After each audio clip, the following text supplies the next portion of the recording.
Hey guys, it's Brett here again. It's week 2 on Tuesday. So the workout's going to be similar as far as setup goes.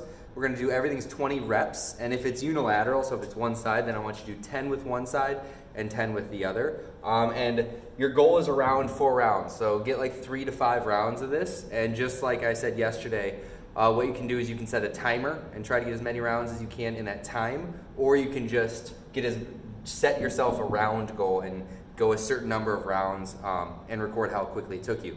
So we've got 5 movements. I want to do a step through lunge, a step out push up, a row, a breakdown, and a plank to push up. Oh, there you go. So for the step through lunge, it's just essentially a forward to a reverse lunge. With this, you can hold on to weights if you need to, but these are pretty challenging. So you're going to start with the feet together, step forward, feet together, step backward. So that's how I want you to start it. If you're pretty comfortable, then I want you to go forward right into a reverse lunge without bringing the feet together. And if you want to make this really challenging, what you can do is you can stay low. So if you go forward, stay low into reverse lunge, it's going to make it a lot more challenging.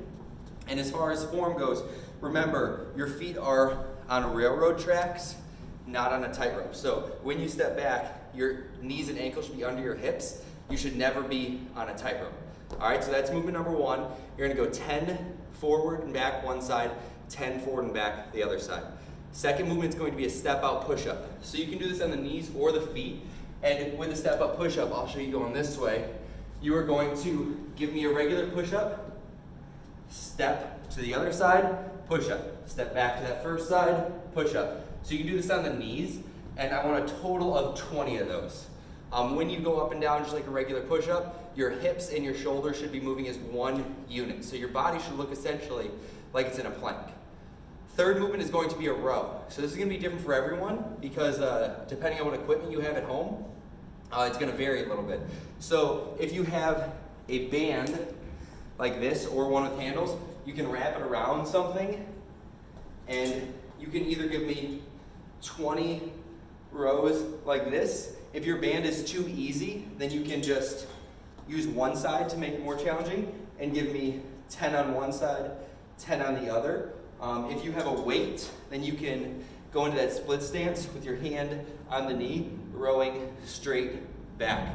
Whatever medium you're using, whether it's a dumbbell, a suitcase, a briefcase, a backpack, you can, I want you to keep the back flat. So don't let the shoulder round forward when you're rowing. And if your weight isn't heavy enough, you can create intensity just by squeezing. So at the top, if your weight isn't heavy enough for you to really work hard, you can really think about pinching a towel in your armpit and activating that lat, all right? So creating intensity when the weight isn't intense enough. The fourth movement is going to be a breakdown. So this one is pretty familiar to most. I want you to start at the toes and then drop into your squat. Then jump back to the toes, drop into your squat. So the reason I say drop into the squat is because I'm not jumping into it. I'm literally going from toes, kicking my feet straight out into my squat position. And it should look like you have a bell in hand, right? Knees out, chest up, hands together. So I want you to give me 20 of those. And the last one is going to be a plank to push up. So this is just a forearm plank into a tall plank. So I'll demo it, but what I want you to do is I want 10 reps going right, left, right, left, right, left, right, left. And then you're going to give me 10 reps going left, right, back and forth.